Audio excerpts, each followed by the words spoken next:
Now to talk about Russia's invasion of Ukraine from a strategic standpoint is former White House Chief of Staff and former Homeland Security Secretary General John Kelly. General Kelly, welcome. Thank you so much for being with us. Let's start with the pacing of this conflict. Are you surprised at how slow it's going?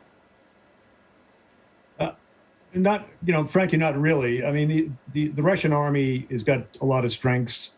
The Russian military, I should say, has got a lot of strengths, but they also have a great many weaknesses. It doesn't surprise me they're going so slow. What surprises me is that they are seemingly unfocused on what they're attempting to do. General Kelly, we're watching these satellite images of a miles-long Russian convoy on the outskirts of Kyiv. Do the Russians have the supply lines and the reinforcements to break the resistance and take the capital? Well, hi, Catherine. I think for sure over time. I mean, one of the things that most people have no appreciation for is the amount of logistics that it takes to move or to execute these types of operations. Tens of thousands, millions of gallons of fuel a day to move tanks and armored personnel carriers and all the rest of it. And so the Russians have never been known for their logistics. I mean, one of the sayings in the U.S. military is amateurs talk tactics, professionals talk logistics.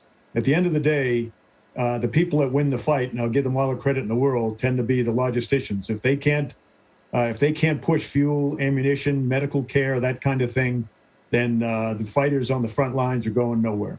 Well, so, General Kelly, to your point that, a lot of this is about logistics and that the Ukrainians are not heavily armed, but they are perhaps, sufficiently armed. They have been sent weapons and ammunition from the U.S. and allies.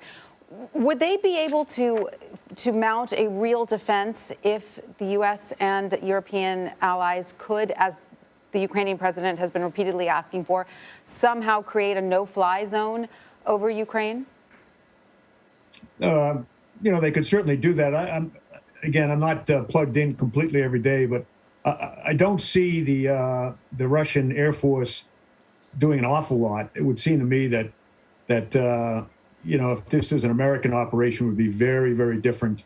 But a no-fly zone, again, the danger of that is that you would have to fly from U.S. or NATO aircraft would have to fly from a country that would be a NATO country. To ensure a no-fly zone, you have to be willing to shoot down any airplane that you don't believe should be in the air over Ukraine. That could up the ante pretty good. Right now, I think the Ukrainians, whether it's their military or my gosh, their president and their legislature have rifles and they're in the streets fighting. The Russians have bitten off a little bit more than I think they expected to, and they're paying the price. General Kelly, if President Putin has bitten off more than he can chew, as you say, and that's putting him under pressure, let's talk about the nuclear forces. He's put them on a heightened alert, but President Biden said last night to the American people not to worry. How secure is Russia's nuclear arsenal?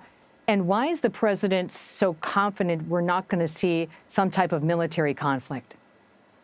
Well, first of all, their nuclear stockpile is under control. So I don't think there's going to be any breakaways, some rogue general or colonel or something launch. I think it's irresponsible on the part of someone like Putin to up the ante, even to talk about these types of weapons, because for the last 70 years these weapons have existed only to deter and not to be used, frankly. Certainly since the Cold War era is over. So I believe their nuclear weapons are secure. Ours certainly are.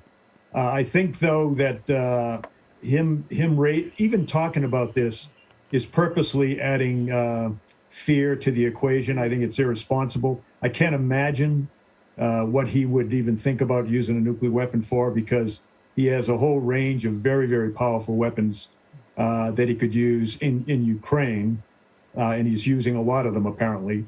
But I just can't imagine why he would do it. But that said, he's a tyrant. He's a guy who is he's all in on this Ukraine thing. His country is beginning to at least suffer economically.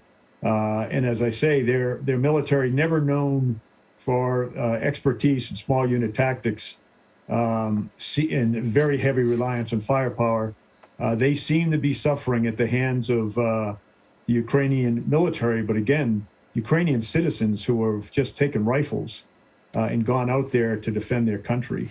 And it's amazing. General Kelly, really quickly before we let you go, as a retired general and former White House Chief of Staff, what options would you like to see on the president's desk? Well, I think the role of the National Security Council and everybody really is to say to the president, sir, what do we do if this happens? And this would be, what if he decides to pop a nuclear weapon? What if he decides to attack Hungary or any of the other NATO countries that are on the border of Ukraine? A massive cyber attack against our country that shuts down, I don't know, the air traffic control or the financial or Spetsnaz type operations, killing people inside Western Europe. What do we do next, sir? These are the things that they've got to be thinking about right now. It's just the Ukrainians, bless their hearts, and my heart's with them, seem to be doing pretty well holding back the onslaught. But we got to support them in every way we can. General John Kelly, thank you so much for joining us. We appreciate your time and your insight.